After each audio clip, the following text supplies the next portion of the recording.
Welcome to Talk Music. In this video we're talking about Switchfoot and their new album Vice Verses.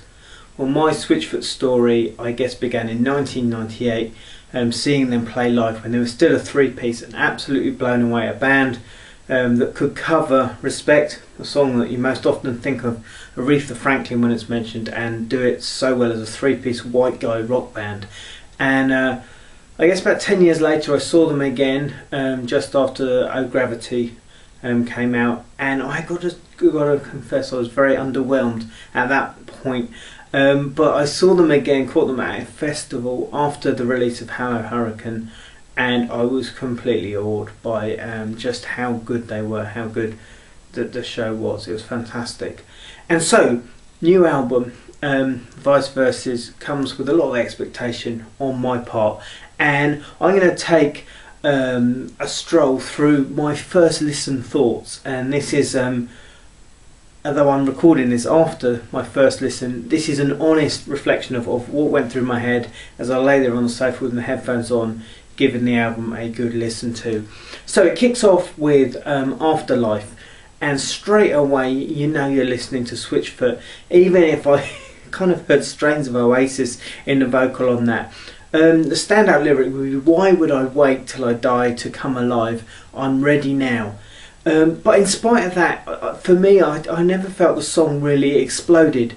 We then go to the original, and the intro of this had me really thinking of the old style three-piece Switchfoot. But I got to confess, by the time the song finished, I kind of wondered if it really lived up to its name. Then we're on to The War Inside, and the album starts to feel like it's really going somewhere. There's some tension building. I want it to explode, but it doesn't. And I could say I'm restless. It's kind of a convenient way to get into track 4, really, because the title of that track is Restless. But instead of exploding, this song takes its foot off the gas, and not necessarily in a bad way. Now I've got to say, in this track 4, I do hear shades of U2, and I hesitate to say that because I always think that sounds like kind of sloppy or lazy reviewing, but not just in the guitar tone, just in the way the song's put together. It really does hint at U2. I'm restless, looking for you, sings John. I am restless. I'm looking for Switchfoot that really kicks it into overdrive, if I'm honest. But deep down, I know that live, this song will be a huge hands in the air kind of moment. Track 5, Blinding Light. My sense of unfulfilled expectation on this album so far could be summed up in the lyric, "I'm still looking for the blinding light to take me higher and higher." And I realise what I'm listening to is going to be much more of a mid-tempo album, and I should embrace it and enjoy it as that. And so with that in mind, we get into Selling the News, track 6, and it's to my mind the first surprising, or dare I say exciting, kind of musical moment so far on the album. Perhaps the standout lyric is, on the internet they say that the facts are fiction, suspicion is the new religion. And I guess that told me.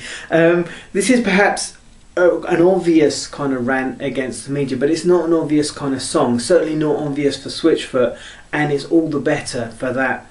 Track 7 is Thrive, and in my first listen notes I wrote this. I wrote, "Ticks over nicely," which seems a little unfair for a song that says, "I want to thrive, not just survive."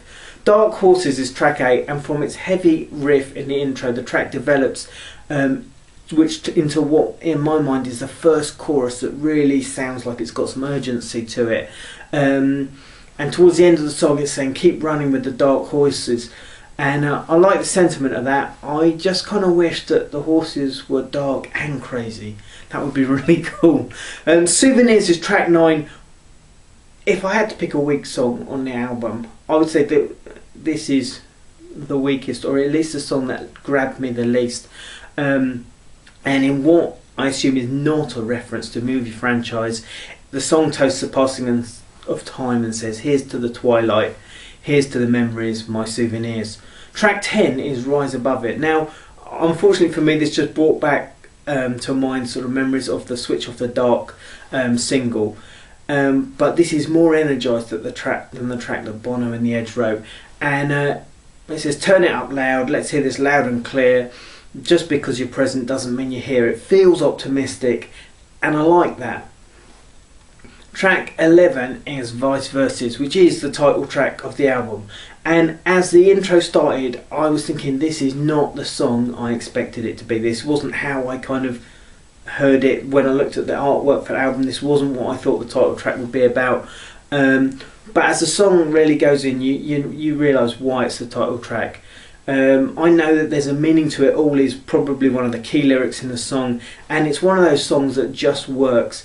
Everything, the imagery, the rhythm of the lyrics, the mood of the music, it's all there. Track 12 is Where I Belong, and however good Vice Verses is, I think this track is really the anthem of the album. It's the sort of song that just makes you want to hear it live when it's ear-bleedingly loud, or at least that level below ear-bleedingly loud. That's really enjoyable. And it also has what I'm going to say is the best lyric on the album. Is this: I'm not sentimental, this skin and bones is just a rental. I think that's genius. Where I Belong wears its heart on its sleeve lyrically, and it doesn't provide any musical surprises, but it's a very, very strong way to close the album. So, how do I sum up the whole listening experience to the album? It's obvious that these songs will play out live and they'll be fantastic. The gigs will be great. But I am surprised that this album didn't have a few more musical surprises in it. So yeah, I was initially disappointed in listening to Vice Verses, that it wasn't heavier, it wasn't noisier. But then I remembered that I still think that Switchfoot haven't really bettered The Beautiful Letdown, and The Beautiful Letdown was a pretty mellow album. And so for all this kind of complaints about it not being loud or crazy or noisy enough, I think Vice Verses is in many ways closer to The Beautiful Letdown than it is to Hello Hurricane, although it definitely sounds like a band playing together in a room. For all my banging on about weird and wonderful, the truth is that I do tire of gimmicks, and the albums that I play the most are not necessarily fashionable, but they are full of good songs well played. And perhaps with Vice Verses, Switchfoot have created something that I'll keep coming back to, an album that will grow and that will last and not be something that I remember. So having said all that, would I recommend you check out Vice Verses? Yes, I would. If you're a fan of guitar music, if you like good songs, well played, heartfelt lyrics, something to think about, check it out.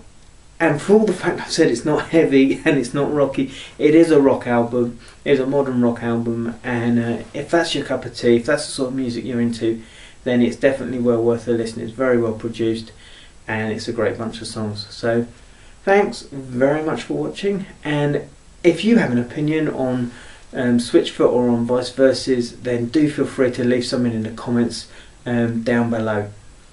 Thanks very much.